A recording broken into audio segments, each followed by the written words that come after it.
Slick back. No, no, slick back. That's what I said. Slick back. No, nigga, I'm a pimp named Slick back. Pimp named Slick back. Pimp named, pimp named, pimp named Slick back. Nigga, are you deaf? I'm a pimp named Slick. Shalom, perkenalkan nama saya Cynthia dari mahasiswa Prodi Manajemen Sumber Daya Perairan Fakultas Pertanian Universitas Tanjung Pura. Pada video kali ini saya akan membahas materi tentang ocean habitat atau habitat laut. Nah, di video ini saya akan membahas beberapa materi, yaitu yang pertama contoh-contoh habitat laut, dan yang kedua peran konservasi dalam pelestarian keberagaman hayati di ocean habitat, dan yang terakhir dampak perubahan iklim terhadap keberlanjutan ocean habitat. Nah, di sini yang pertama pengertian dari habitat laut.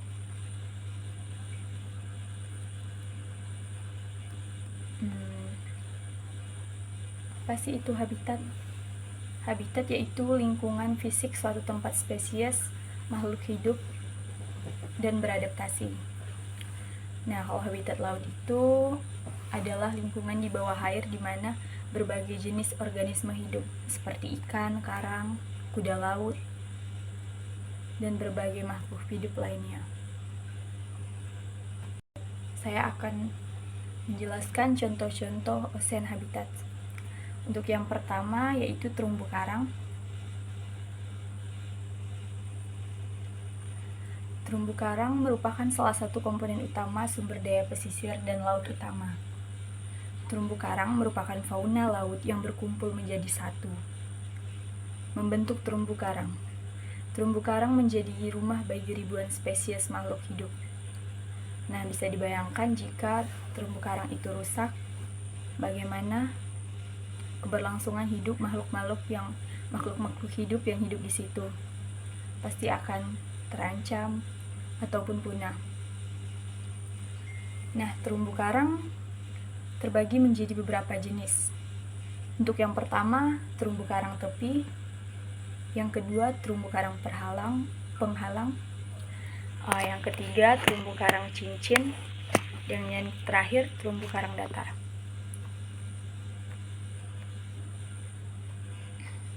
Untuk yang pertama, terumbu karang tepi atau frigging reef. Terumbu karang tepi atau frigging reef ini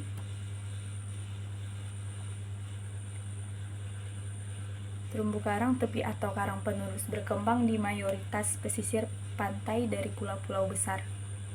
Perkembangannya bisa mencapai kedalaman hingga 40 meter dengan pertumbuhannya ke atas dan ke arah luar menuju laut lepas.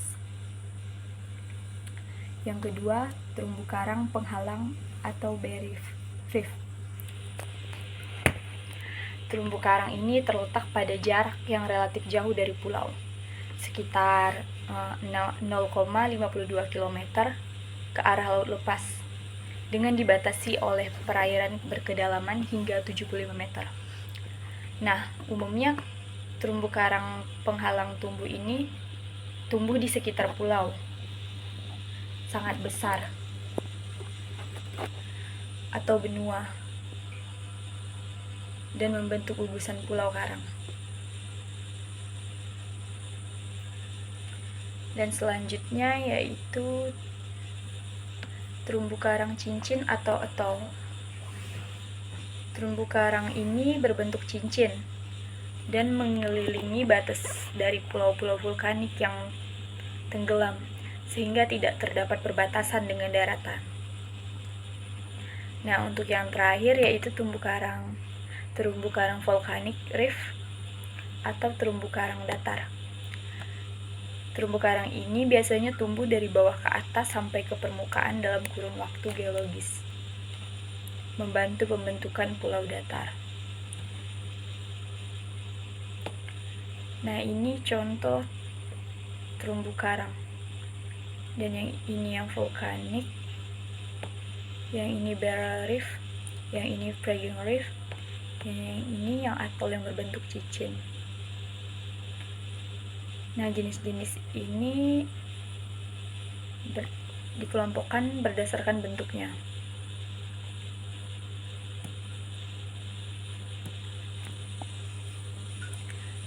Selanjutnya, contoh habitat laut yaitu mangrove. Mangrove adalah kelompok jenis tumbuhan yang tumbuh di sepanjang garis pantai tropis sampai subtropis yang memiliki fungsi istimewa di suatu lingkungan yang mengandung garam dan bentuk lahan berupa pantai dengan variasi tanah anaerob. Pasti kita tidak asing dengan mangrove. Nah, istilah mangrove digunakan sebagai pengganti istilah bakau untuk menghindarkan kemungkinan salah satu pengertian dengan hutan yang terdiri atas pohon bakau rhizophyra. Nah, kita bisa menemukan mangrove yaitu di Mempawah. Mangrove merupakan juga fungsinya bisa untuk penahan ombak.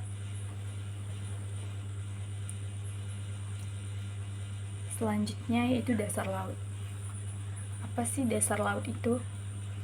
Nah, dasar laut itu yaitu bagian terbawah dari permukaan laut, bagian yang paling dalam.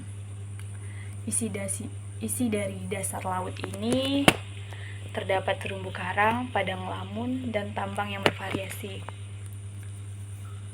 Dasar laut ini terdapat berbagai macam makhluk hidup, dari tumbuhan maupun hewan yang beradaptasi sesuai dengan kondisi lingkungan mereka.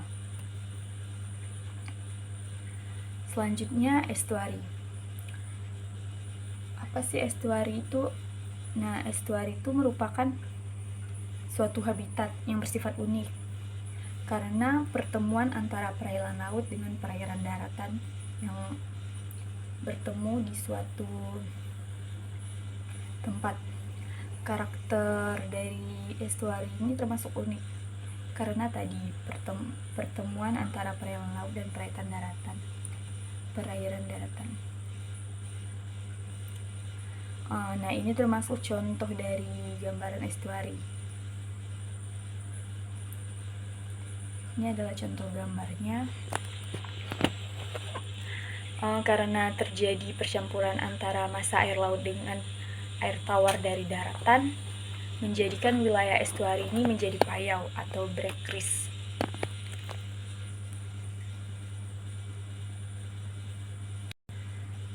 Nah, yang selanjutnya yaitu contoh terakhir dari habitat laut, rumput laut. Pasti kita tidak asing dengan rumput laut. Rumput laut itu merupakan tumbuhan berklorofil dan digolongkan sebagai tanaman tingkat rendah yang tidak memiliki akar, batang maupun daun sejati, melainkan hanya menyerupai batang yang disebut talus. Nah, rumput laut ini mempunyai fungsi, manfaat, dan kegunaan yang beragam, yang banyak. Beragamnya kandungan dan manfaat pada rumput laut menjadikan komoditas ini memiliki nilai ekonomi yang sangat tinggi. Selain untuk dikonsumsi seperti dijadikan bahan agar-agar, rumput laut ini secara luas dimanfaatkan di industri farmasi, pertanian, tekstil, maupun food processing di lebih dari 50 negara di dunia. Berarti rumput laut ini sangat diperlukan dan sangat penting. Selanjutnya, konservasi. Nah, keanekaragaman dari hayati laut ini penting untuk kita jaga keseimbangan ekosistemnya untuk dilestarikan. Luasnya kawasan bioregal harus cukup besar untuk menjaga integritas komunitas hayati, habitat dan ekosistem, serta untuk mendukung proses-proses biologis yang vital. Selain itu, keberhasilan konservasi keanekaragaman hayati laut akan bergantung pada kemampuan pengelolaan seluruh lanskap untuk minimalkan kepunahan keanekaragaman hayati. Maka konservasi hayati laut itu sangat penting karena terdapat banyak makhluk hidup dan kepentingan lainnya dari habitat laut. Jika mengalami kepunahan atau tidak diurus, maka dampaknya akan sangat besar bagi keberlangsungan hidup makhluk hidup. Dan yang terakhir yaitu dampak perubahan iklim. Dampak perubahan iklim dari habitat laut ini memiliki dampak yang serius untuk keberlangsungan habitat laut, seperti peningkatan suhu air laut, perubahan tingkat laut, dan asidifikasi laut dapat mengancam kehidupan laut tersebut, mengganggu ekosistem, dan mengancam spesies yang bergantung pada lingkungan tersebut. Hal ini dapat menyebabkan migrasi spesies, perubahan pola reproduksi, dan bahkan kematian massal, mengancam keberlanjutan ekosistem laut secara keseluruhan. Maka dampak dari perubahan iklim ini termasuk sangat serius untuk keberlanjutan habitat laut, karena dapat mengancam keberlanjutan dari ekosistem laut.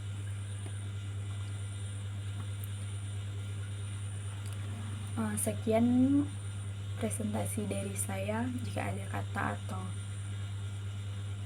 kalimat yang kurang berkenan, saya mohon maaf. Sekian, terima kasih.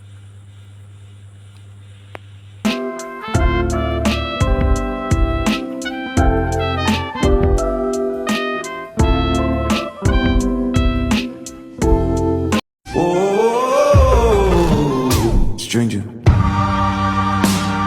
Still don't know my name.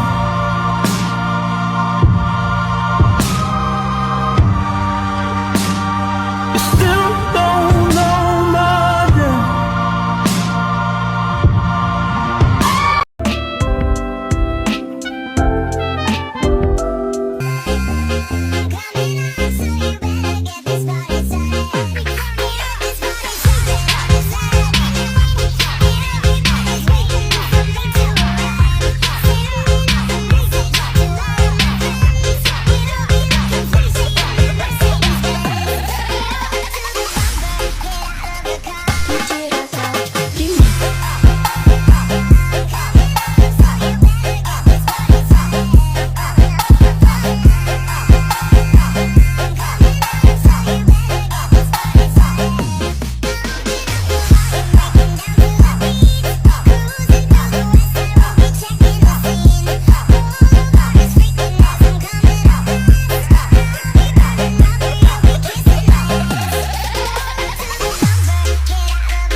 In the shadow of the sun, seizing power no one's been before.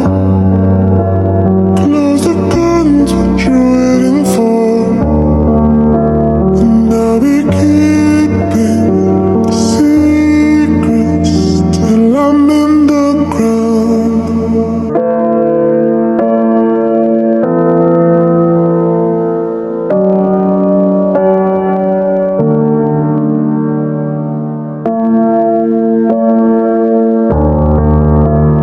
Changing color makes you waste away. Just bend your eyes with a vivid mind. Now we're seeing what's behind the light. And I'll be waiting in the shadow of the sun, finding treasure that's been compromised, building mountains in the sky.